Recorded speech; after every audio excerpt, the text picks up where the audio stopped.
Oke, kita udah di chapter 2 sekarang. Kita akan masuk ke sifat-sifat interior dan geofisika bumi. Nah, geolog tahu di lapisan bumi itu ada mantel yang sifatnya cair atau dia tuh liquid. Kok bisa? Dia tahu kalau inti bumi itu densitasnya sangat tinggi dan padat, bukannya cair. Kok bisa? Gitu kan? Kok tahu kalau panas? Nah, kok bisa ya? Nah, ya karena kita kita pakai pakai ilmu yang ada, kita pakai fisika, kita pakai matematika. Nah, khususnya dalam studi geofisika, ya kan? Karena kita geofisika ya kita implementasikan eh, disiplin geologi dan juga fisika. Nah, kita pakai apa nih? Kita pakai apa? Gelombang seismik, gravitasi, magnetisme, sama panas. Untuk apa? Menentukan struktur dalam bumi. Ini menentukan struktur dalam bumi tanpa harus menembus jauh ke bawah permukaan. Ya karena gini, tambang terdalam aja itu sekitar 10 kilometer dan itu udah nggak ada material yang bisa nembus gitu loh, karena suhunya itu udah panas banget. Bahkan 100 meter itu 0,5 derajat kalau tidak salah. 10 kilometer itu berapa? 10 kilometer itu kan 1 kilometer 1000 meter kan. 1000 kali 10 ribu dibagi 2 5.000 kali 0,5 2.500 derajat. Itu besi temperatur kuri itu titik lelehnya berapa? Nggak nyampe 1000, ya udah lebih 2.500 itu udah leleh semua. Bahkan berlian intan itu yang paling keras kita udah nggak mampu untuk menembus karena udah leleh, udah wis nggak kuat gitu lah. Jadi itu tadi ya. Nah, terus kita buktikan nih, kok gelombang seismik getaran kok bisa sih menentukan gitu kan. Nah, kita buktikan gelombang seismik itu alat alat utama kita buat nentuin struktur bumi. Kok bisa tapi? Nah, karena ada refleksi seismik dan refraksi seismik. Sama kayak yang ada di cahaya. Ada refleksi dan refraksi. Sama kayak di air juga ada refleksi dan refraksi. Nah, itu apa? Menentukan kedalaman, ketebalan dan sifat fisik lapisan batuan tanpa harus menembus secara langsung. Karena dari sifat-sifatnya itu kita bisa tahu. Kita ada gempa, dor di sini kan. Ada gelombangnya nih, gelombang primer dan sekunder. Ketika bertemu dengan ini dia akan mantul, ketemu dengan ini dia akan merambat, tapi dibelokkan, direfleksi. Nah, dari situ kita bisa menyimpulkan bahwa oh di sini ada sesuatu ini. Kok bisa dia terrefleksi? Maka gelombang P-nya terrefleksi. Maka ini apa ini kok bisa direfleksikan? Oh ternyata ini, oh ternyata ini, seperti itu. Nah, karena itu kita bisa tahu struktur internal bumi itu dari mana? Dari tadi. Dari tadi kita bisa tahu struktur internal bumi dari kerak, mantel sampai inti. Nah, kerak tadi kan kita udah singgung ya, kalau kayak itu ada dua, benua sama samudra. Nah, jadi kerak benua kita tahu nih, kerak benua itu dia lebih tebal. Kenapa? Karena dia udah apa ya? Dia itu udah tua. Jadi dia itu batuan yang sangat-sangat tua kerak benua itu. Jadi udah tebel lah. Usia aja tebel, apalagi ininya tebel ya kan pasti. Jadi dia paling tebal itu di gunung, di Everest. Everest paling tebel. Nah, atau yang lainnya lah, pokoknya tebel. Terus eh, walaupun tebal, tapi dia paling ringan massa jenisnya daripada yang ada di kerak samudra karena kandungannya gitu loh. Nah, terus kerak samudra dia lebih mudah karena dia kan di batas divergen, ya kan? Dia di batas divergen, makanya dia lebih mudah kebanyakan. Nah, kalau di daerah daerah yang menyempit seperti di daerah Pasifik ya enggak beda. Dia lebih lebih apa namanya? Lebih tua. Kalau di daerah Atlantik seperti daerah Mid Ocean Ridge ya dia lebih mudah karena baru keluar didinginkan ya kan. Dan lebih tipis. Tapi walaupun lebih tipis tapi dia masa jenisnya lebih berat. 7 lupa aku. 2,7 kalau nggak salah gram per sentimeter persegi. Karena kandungannya itu kandungan batuan beku, beda sama di kerak benua. Dia batuannya batuan sedimen, metamorf, kebanyakan sedimen. Karena emang ya udah erosi endapkan gitu kan. Nah, terus ada mantel bumi. Mantel bumi itu lapisan yang di bawahnya kerak. Dia tuh batuannya basah banget, ultramafic ini kan, basah banget, kayak peridotit, apa namanya, aduh lupa namanya. Pokoknya batuan-batuan mafic lah, batuan-batuan mafic. Terus dia tuh zona yang paling besar. Jadi kan ini kerak kerak itu tipis banget. Katakanlah ini ada susu panas, terus nanti ada muncul lapisan apa kayak kejunya itu, ya itu tipis itu. Jadi kayak dia mengapung aja. Sedangkan mantel luas sekali. Ini kita lihat di sini ya. Nah ini mantel, ini kerak. Oh nggak kelihatan. Nah ini mantel semua ini. Nah ini baru inti. Ini besar sekali. Besar sekali. Nah ini keras. Bener-bener nggak kelihatan loh. Di sini keras nggak kelihatan. Nah mantelnya, oh besar. Outer core, inner core, nah, ya kan.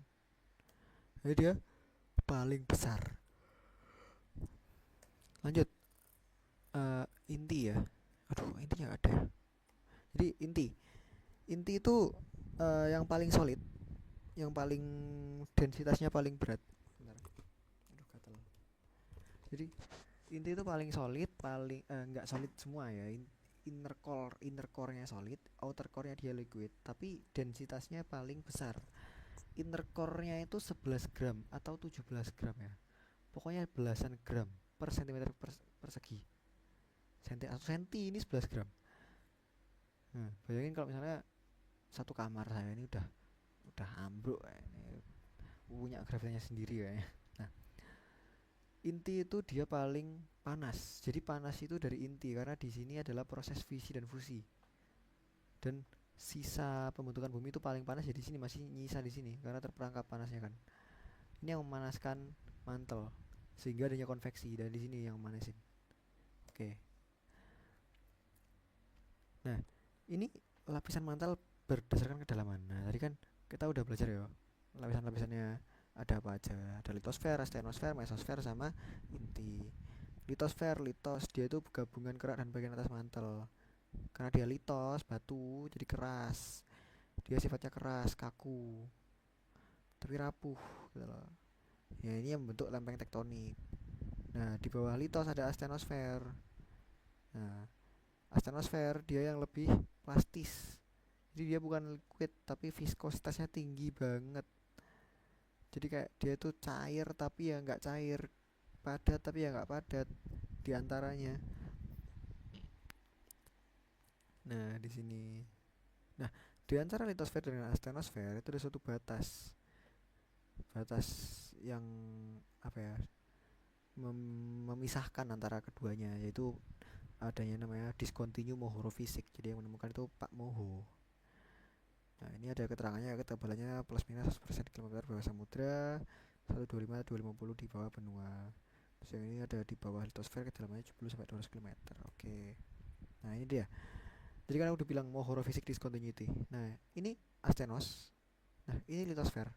Litosfer itu yang keras-keras saja, yang keras-keras ini.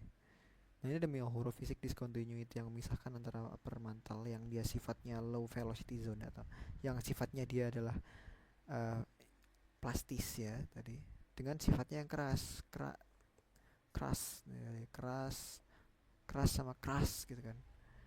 Nah ini mohorofisik, oke. Seperti itu.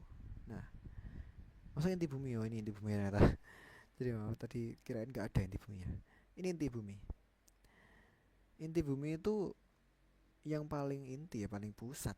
Jadi apa ya, masa jenisnya tadi paling besar ya kan. Nah kenapa kok bisa mengetahui inti bumi itu ada padat, kok bisa padat? Nah ini karena adanya tadi gempa. Ketika ada gempa, gelombang primernya itu ditembakkan wah, kok apa namanya? Ini, oh bentar, ini ada yang salah. Harusnya bukan itu guys, gambarnya. Ini sepertinya salah tadi. Nah ini dia. Nah, kita hapus dulu ya. Ini salah salah salah. Aduh, maaf maaf maaf maaf maaf maaf maaf. Ini ya. Nah, maaf maaf. Kesalahan dikit ya. Udah tak rekam kan ini ya, udah. Takutnya nggak kerekam, sorry sorry. Nah ini dia.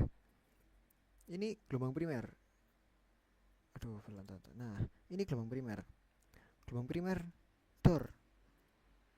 Gelombang primer itu dia bisa menembus lapisan yang cair. Gitu. Nah, dan ketika melewati suatu lapisan yang memiliki densitas atau um, massa jenis yang berbeda, itu dia akan sedikit direfraksikan. Jadi nggak akan lurus, tapi akan berbelok. Nah, itulah kenapa kita bisa tahu dari apa? Dari ya ini, ketika ada gempa, kita lihat S wave-nya, kita lihat P wave-nya, gempanya, kayak gitu. Nah, ini kan. No direct P wave. Ini shadow zone. Dia itu 30 berapa? 39 derajat. Jadi 103 sampai 142 di sini. Karena apa? P wave-nya nggak tembus karena direfraksikan. Bukan nggak tembus tapi direfraksikan. Nah, jadi munculnya di sini. Nah, kalau S wave dia nggak bisa tembus di liquid, makanya dia waktu ditembakkan, loh kok di sini tok, itulah. Kok nggak ada yang lainnya. Itulah kenapa.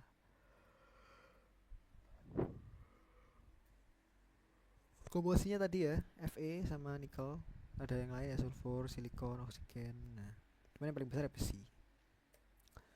Nah, ini dia batas inti mantel.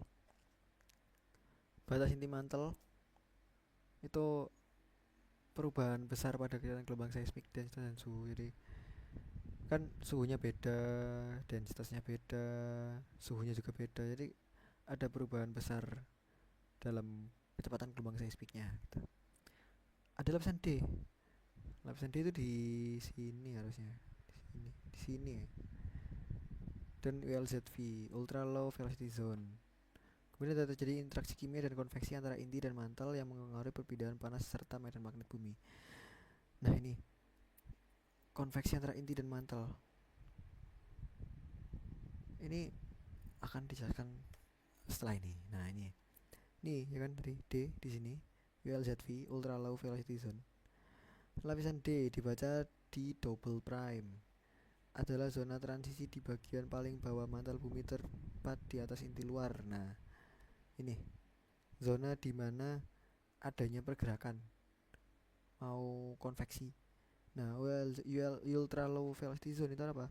Zona di batas inti mantel dengan kecepatan gelombang seismik sangat rendah akibat batuan yang sebagian meleleh atau bereaksi dengan inti cair, ya kan?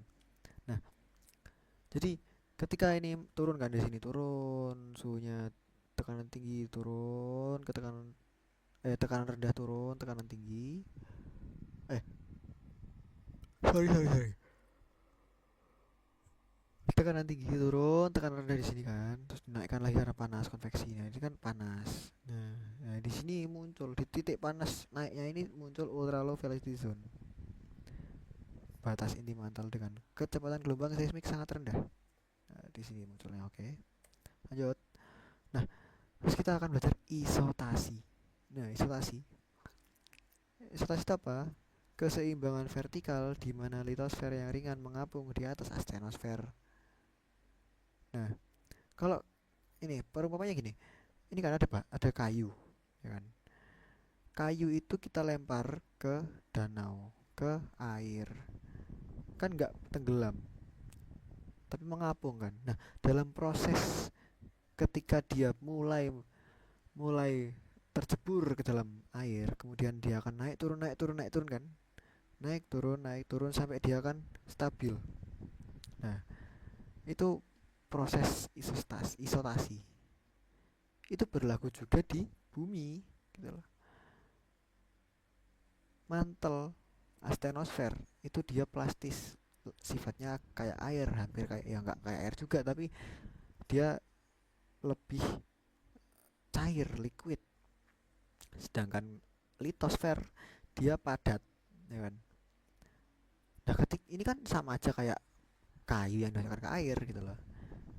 Ketika ketemu ya dia akan mencari ke titik keseimbangannya. Nah, contohnya di sini nih, mountain crystal root. Nah, ketika ada mantle flow, dia akan menyesuaikan, mencari titik keseimbangannya gitu loh. Karena apa? Ya, ini memang banyak masanya di sini, banyak W-nya di sini banyak. Masa kali gravitasi kan ini wow besar sekali. Ketika dia tererosi berkurang, maka akan terjadi proses isotasi gitu loh. Nah, akan naik gitu kan. Nah, begitu juga ketika ada sebuah glasier purba yang mencair di sini. Nah, berat ini kan akhirnya turun. Udah meleleh, hilang, naik gitu. Jadi mencari keseimbangan. Nah, terus tadi kita udah tahu nih kalau misalnya gravitasi. Gravitasi itu kan suatu gaya yang menarik semua benda menuju ke pusat suatu objek. Nah, di sini gravitasi bumi, maka menarik ke pusat bumi. Nah, menurut Newton, gravitasi antara dua benda bervariasi dengan massa benda dan jarak. Jadi, gravitasi Newton itu, menurut hukum gravitasi Newton, gaya gravitasi antara dua benda bervariasi dengan massa benda dan jarak di antara keduanya. Itu ini, pakai persamaan ini. Force of gravity between A and B equal constant is massa A plus kali massa B per distance, atau R lah biasanya, itu R kali 2 atau jarak S. Nah, jadi gini, setiap unsur yang memiliki massa itu pasti punya gravitasinya masing-masing. Katakanlah massa jenisku itu adalah 1 juta meter per sentimeter kubik. Wah, ketarik semuanya. Aku punya planet sendiri nanti, bisa berotasi. Nah, gaya gravitasi bergantung pada massa dan berkurang dengan jarak, serta dapat diukur menggunakan meter gravitasi untuk mendeteksi variasi kepadatan batuan dan menentukan keseimbangan isostasik suatu wilayah. Jadi tadi, kenapa matahari itu menjadi pusatnya apa namanya, tata surya? Kenapa? Karena ya masanya paling besar. Makanya masa-masa yang lebih kecil mengitari matahari. Kenapa bulan mengitari bumi? Kenapa dia berevolusi mengitari bumi? Kenapa ya? Karena bumi masanya itu lebih besar daripada bulan. Jadi dia berevolusi mengitari bumi. Lanjut. Nah, ini ada anomali gravitasi positif dan negatif. Jadi kita udah jelaskan tadi bahwa gravitasi itu tergantung dari masanya dan jarak. Ketika di suatu wilayah itu memiliki banyak sekali unsur yang massa jenisnya tinggi, kayak dense metallic ore, ya kan, di gambar ini, maka gravitasinya itu akan lebih kuat daripada di daerah yang tidak ada gitu loh. Apalagi daerah yang memiliki cave atau memiliki goa, itu gravitasinya akan uh, uh, sedikit lebih berbeda. Nah, jadi seperti ini lihat, low density continental crust. Di sini dia kebanyakan apa? Batuan sedimen, ya kan? Atau batuan-batuan yang massa jenisnya lebih rendah. Makanya dia normal, gravitasi constant reading. Normal, set. Nah, ini ada gravitasi reading. Dia positif gravitasi anomali. Nah, mantelnya ikut naik. Otomatis di wilayah sini massa jenisnya dia lebih besar. Ketika kamu di sini, gravitasinya lebih besar, ya kan? Nah, sedangkan ini negatif gravity anomaly. Harusnya di sini kan rata, maka gravitasinya normal. Tapi karena dia turun, maka di sini ada kekosongan. Maka gravitasinya akan lebih lemah gitu. Nah, Kalau ada gravitasi maka ada magnet. Nah, magnetik bumi. Magnetik bumi itu dari mana? Jadi eh bumi itu inti bumi, terutama inti bumi itu kan dia besi, Fe. Dia panas, ya kan? Dia panas. Dia bergesekan dengan eh di luarnya itu cair, ya kan? Bergesekan, bergesekan, bergesekan. Jadi apa? Medan magnet, ya kan? Medan magnet. Bumi memiliki medan magnet dipolar dengan kutub utara dan selatan. Yang paling kuat di kutub sempat garis gaya magnet masuk dan keluar secara vertikal. Oke. Karena adanya tadi, jadi muncul gravitasi. Nah, medan magnet bumi terbentuk dari arus listrik logam cair di inti luar yang berkonveksi. Nah, tadi mah yang aku jelasin. Panas, konveksi, tadi kan konveksi, ada apalagi dia logam kan Fe. Makanya muncul medan magnet gitu. Nah, ini pembalikan magnetik. Tadi dijelaskan kan kalau misal ada perubahan kutub, sebenarnya kayak karena ini teman-teman, perubahan periodik polaritas medan magnet bumi di mana kutub utara dan selatan saling bertukar posisi. Duh, tuh, kutub utara dan selatan saling bertukar posisi, kayak kayak nggak make sense kan. Nah, itu terekam dalam mineral magnetik saat batuan terbentuk. Nah, ketika batuan itu keluar dari zona divergen, itu dia itu sebenarnya sambil merekam magnetik bumi.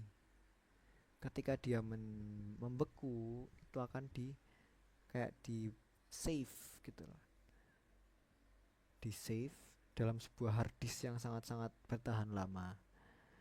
Nah, dari situ kita lihat, nah, beberapa batuan menyimpan rekaman medan magnet bumi ini. Lihat, jadi kita keluar dia merekam, lavanya mendingin,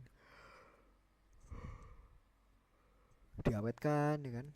Nah, potongan melintang aliran lava bertumpuk yang menunjukkan bukti adanya pembalikan magnet. Lihat, direkam kan, direkam. Waktu cek yang lain, loh, kok rekamannya beda ke sana. Direkam, loh, kok kayak balik lagi arahnya. Nah, ini kan bisa menyimpulkan bahwa adanya perubahan kutub utara dan kutub selatan. Itu sebenarnya bisa menjelaskan fenomena kiamat juga ya, ketika kutub utara di selatan, selatan di utara, kan seperti bumi itu berputar berbalik arah.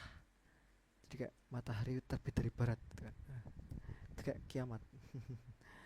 Nah, ini anomali magnetik, ya kan. Deviasi adalah deviasi dari nilai medan magnet rata-rata di suatu wilayah. Jadi perbedaan apa ya, perbedaan besar medan magnet.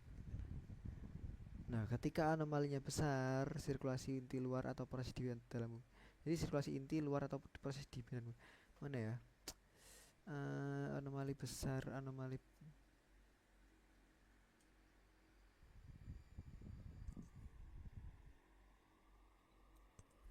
ini harusnya.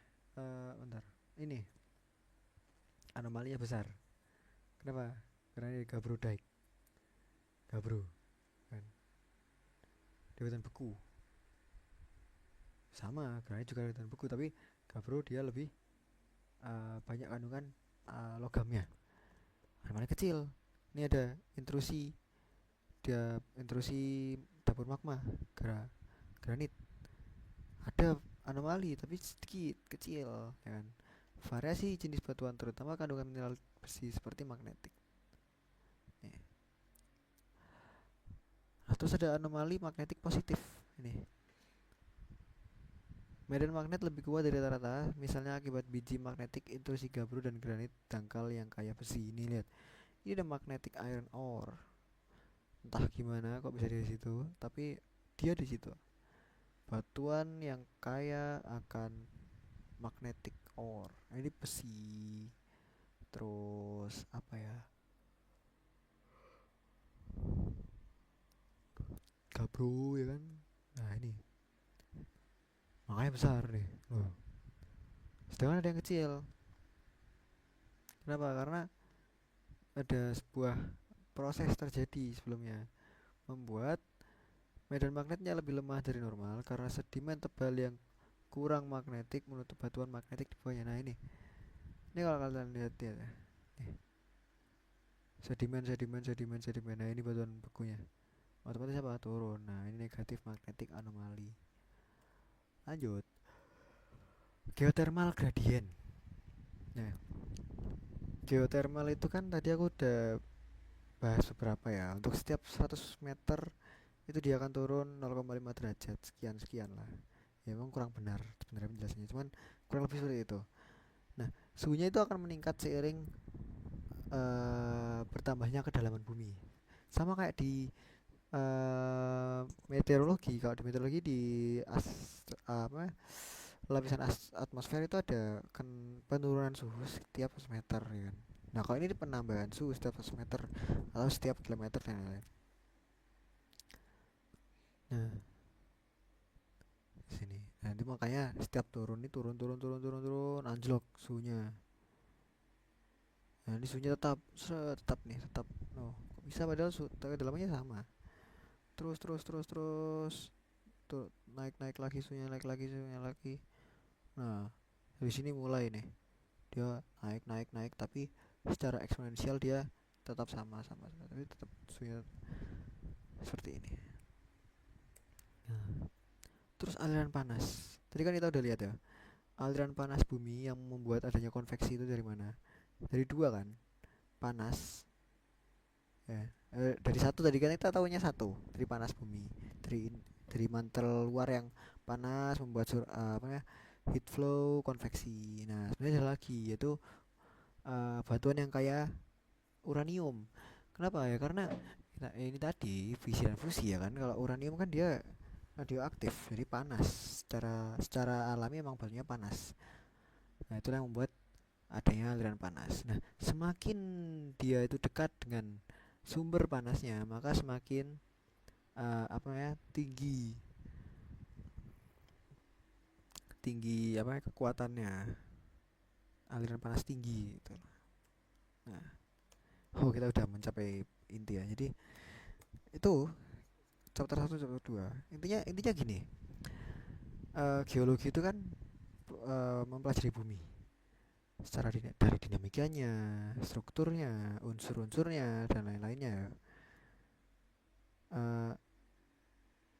Itu nggak cuman mengajarkan kita tentang pelajaran aja, tapi secara nggak langsung kita itu juga belajar bahwa kita itu harus menghargai bumi. Proses bumi dari dulu yang seperti neraka menjadi sebuah surga yang indah seperti ini, itu perlu proses yang sangat-sangat lama gitulah. Dan kita harus berterima kasih juga dan bersyukur. Kita harus juga menjaga bumi. Kenapa? Karena dari bumilah kita hidup, dan bumilah yang akan menjadi tempat akhir kita gitu. Kita hidup menginjakkan kaki di bumi, kita meninggal juga akan dikubur dalam bumi. Seperti itu. Tidak terasa sudah di ujung. Ini sudah cukup lama tadi berbicara tentang bumi. Chapter 1, chapter 2 akan ada chapter-chapter berikutnya. Sampai sini dulu penjelasan saya.